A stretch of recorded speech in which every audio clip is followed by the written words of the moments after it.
Smaller bass studios, they want to add one high-end preamp, and they say, oh, this Avalon, it looks cool. The Avalon pretty much is a cool piece of equipment. It's been used on anything from Michael Jackson to Dr. Dre. So the thing with this is this is a channel strip. If you move this and you moved it and put it in a mixing console, a lot of people look at the big console, and this is a console in itself for a independent artist. You have one channel strip. Here's your channel strip. That's why they make channel strips. If I had 24 of these, that would just mean we have 24 of them. So that's what a big mixing console is, pretty much. It's the same duplicated 24 times, so if you have more input. So for hip-hop guys, you only need one really monster signal because you're recording one thing at a time. You know, or you can have certain channel strips for certain things. That's what channel strips are. The goal of a channel strip is to capture the best that you possibly can capture what you're recording at the given time. So let's get into this thing. Preamp gain, it's how you're going to amplify that signal. When it turns up, a preamp, a real true preamp like this one actually has 4 tubes in it. It's a vacuum tube preamp channel strip. So when I turn up the gain, I can really get some volume out of it. You don't have to have any trouble trying to get volume. If you compare it to the 002's preamps, it'll absolutely crush it. So you do get what you pay for. There's other ones out there that are awesome. I mean, API has the Lunchbox, and SSL and Neve, absolutely some of the best. So preamps are like, you know, pick your poison sort of. Universal Audio makes some awesome ones, and they're pretty reasonable. Same with Focusrite, the ISAs and stuff like that.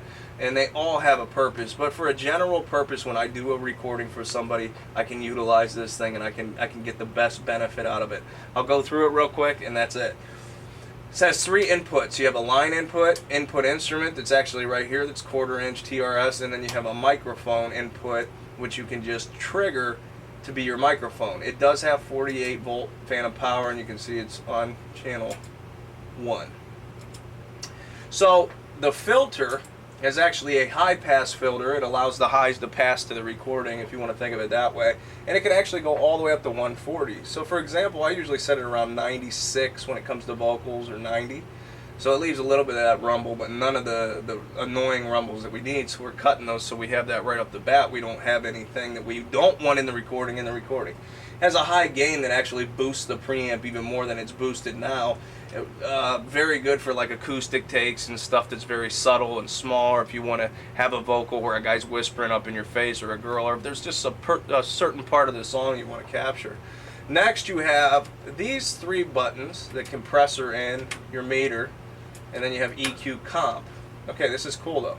You can EQ when this is active. You're EQing before you compress. What's the cool part about that? Say there's certain parts of a recording you don't want to have. Why compress them?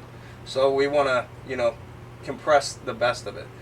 Now, if you say you like the recording take and you like it, you want it to be dry, you don't want any kind of EQ, then you can actually compress it. I don't do a lot of EQing and compressing on the way in, and I'm not running this as an insert right now, which means I can do it later on like a plug-in. But this box alone has recorded a lot of vocals.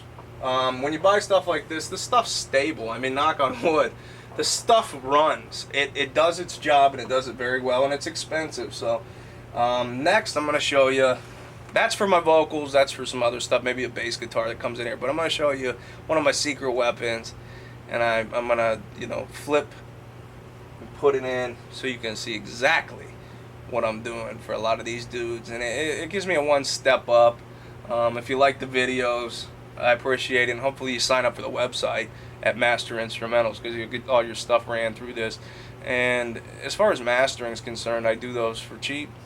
I hate to say it because the business has made it that way, but I still want work. I love music, and I wouldn't have bought all this stuff if I didn't want to do this for a living. So, and I do it for a living. I don't want you to think, oh, I'm out of work. No, that's not the case. The fact is it's died down the need for very, very professional. That's why, like, the big get bigger, the small stay small, because of this principle. When somebody steps out in faith and says, man, we're going to do this, let's use this guy for what it's worth, and people will see the difference, and and I can capture your music. So let me go over to my bass rig and my main output rig. So I'll be back in a second. Okay, the lava lamp. No, I'm just messing with y'all. Man. The Yamaha NS10, that's a good conversation piece. Very. But here's my rig, man. This is my rack. My rack of a well thought out plan to make tight, clean hip hop bass. Or bass. It doesn't matter what it is. One of the problems that I've seen in the recording, a lot of people say, and a lot of engineers, they talk and you listen to them and they're like, if you can get the bass right, then you can pretty much count that song is going to be successful and it'll be good. And so I think one of the major things as a recording engineer or mixing engineer or mastering engineer is getting to the point. Honestly, it took me like 9 years to really truthfully understand bass, because bass is very, very, very unique. If you want to make a bass fit, then you take away the bass and you're like, oh no, this ain't gonna work. So what's the trick behind getting bass to sit right? And I'm gonna go through each of these pieces of equipment very quick, and for all you engineers, I hope you enjoy this, because it's true that this rack alone keeps me in business with that Manley over there. Because these are expensive pieces of equipment, but they are well worth the dollar.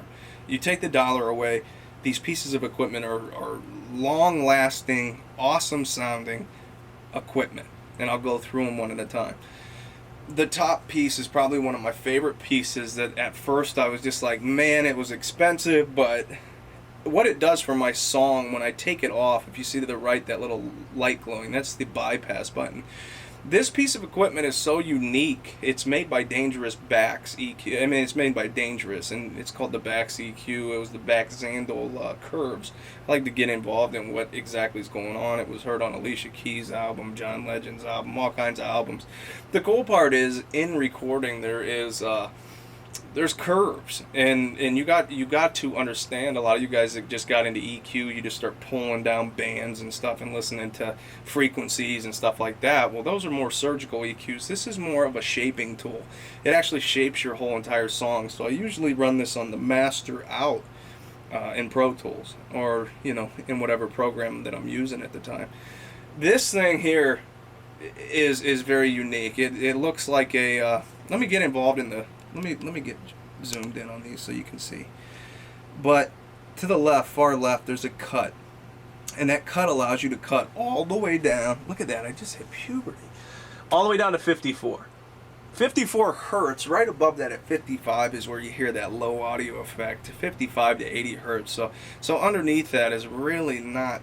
You're taking away a lot of the real estate from the mic booms or the noise caused by your microphone cable you didn't even know and stuff. It's like the hidden stuff that really takes up real estate between your speakers. And why is that so cool? Because then it opens up the low end to be able to be utilized. So the low end, this is a mastering type EQ, excuse me. These are dial knobs, so you can hear them click there. Why is that necessary for like that kind of mastering? Because you don't want it heavy on the left and heavy on the right. When it hits this piece, you can see, if you're looking at meters, if this thing's heavier, you can listen to it and say, man, it's heavy on the right. So you can adjust the right channel and it'll start to even out the signal. Now the shelf, how does the shelf work? This shelf will go all the way up to 361. 361 hertz is a lot of mud. If you got way too much bass in the whole entire song, you can go, man, this whole low end needs to come down. It needs to come down quite a bit. So you might cut it 3 decibels. Now all of a sudden that's a hit record. You don't know why, but you didn't have to go in and surgically do it. You just did it with 2 knobs. The simplicity of this piece sort of scares a lot of people, but you need it. You need something like this in your studio. And for what I'm doing, it's absolutely amazing. I bought this at Sweetwater. I use Guitar Center and Sweetwater, so I'm not trying to... But anyways, let's keep going. The high end, same thing. It shelves the high end all the way up to 1.6. So the whole entire high end and low end of the song can be manipulated. But the greatest part about this EQ is this. Great EQs do what they do. You can boost very high and not get artifacts. And what we mean by artifacts is, oh, it just got harsh. Oh, my vocals sound horrible. Oh, this sounds like that. I can't stand, the bass is way too much. You can really boost bass on this and really not lose the integrity.